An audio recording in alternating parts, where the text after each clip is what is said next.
Pension വിഷുവിന് മുമ്പ് ലഭിച്ചവർക്ക് വീണ്ടും സഹായം നൽകാൻ സർക്കാർ കുടിശ്ശിക വിതരണം ആരംഭിക്കുന്നു. എല്ലാവിധ സർക്കാർ അറിയിപ്പുകളും നേരത്തെ തന്നെ നിങ്ങളിലേക്ക് എത്തുവാൻ വേണ്ടി ഈ ചാനൽ സബ്സ്ക്രൈബ് ചെയ്യുക. പെൻഷൻ ഗുണഭോക്താക്കൾക്ക് വീണ്ടും സന്തോഷ വാർത്ത. ഉത്സവകാലങ്ങളോടനുബന്ധിച്ച് ഏപ്രിൽ മാസത്തിൽ കൂടുതൽ ആനുകൂല്യങ്ങളാണ് എത്തിച്ചേരുന്നത്. സർക്കാർ പ്രഖ്യാപിച്ചിട്ടുള്ള വിഷുവിനോടനുബന്ധിച്ചിട്ടുള്ള ആദ്യ ഗഡു പെൻഷൻ വിതരണം ഇതുവരെയും എത്തിച്ചേരാത്ത ഗുണഭോക്താക്കൾക്ക് ഇന്നു മുതൽ വിതരണം കൂടുതൽ സജീവമാകും. കൈകളിലേക്കും തുക എത്തിച്ചേരും. വിവിധ സ്കീമുകളിലായി പെൻഷൻ തുക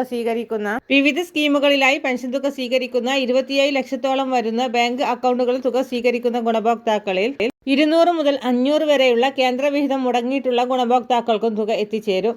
വിധവ, വാർദ്ധക്യ, ഭിന്നശേഷി പെൻഷനുകളിലായി 8 ലക്ഷത്തോളം വരുന്ന ആളുകൾക്കാണ് കേന്ദ്രവിഹിതത്തിൽ കുറവ് വന്നിട്ടുള്ളത്.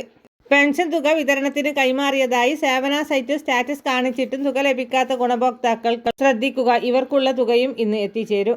ഒരു മുടക്കവും കൂടാതെ 1600 രൂപ വീതം ഇതുവരെയും എത്തിച്ചേർന്ന ഗുണഭോക്താക്കൾക്ക് വീണ്ടും അറിയിപ്പെത്തി. ഏപ്രിൽ മാസത്തിലെ തനത് പെൻഷൻ തുകയുടെ വിതരണം ഈ ആഴ്ച അവസാനിക്കുന്ന ഘട്ടത്തിൽ സർക്കാർ ബജറ്റിൽ പ്രഖ്യാപിച്ചിട്ടുള്ള സാമൂഹിക സുരക്ഷാ പെൻഷൻ കുടിശ്ശിക വിതരണം വിവിധ ഘട്ടങ്ങളിലായി വിതരണം ആരംഭിക്കുകയാണ്. ഇനി കുടിശ്ശികയുടെ വിതരണത്തിനാണ് ഗുണഭോക്താക്കൾ കാത്തിരിക്കുന്നത്.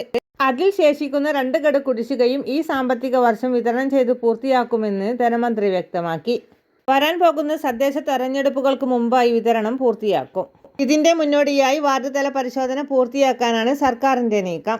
എല്ലാവിധ സർക്കാർ അറിയിപ്പുകളും നേരത്തെ തന്നെ നിങ്ങളിലേക്ക് എത്തുവാൻ വേണ്ടി ഈ ചാനൽ സബ്സ്ക്രൈബ് ചെയ്യുവാൻ മറക്കാതിരിക്കുക.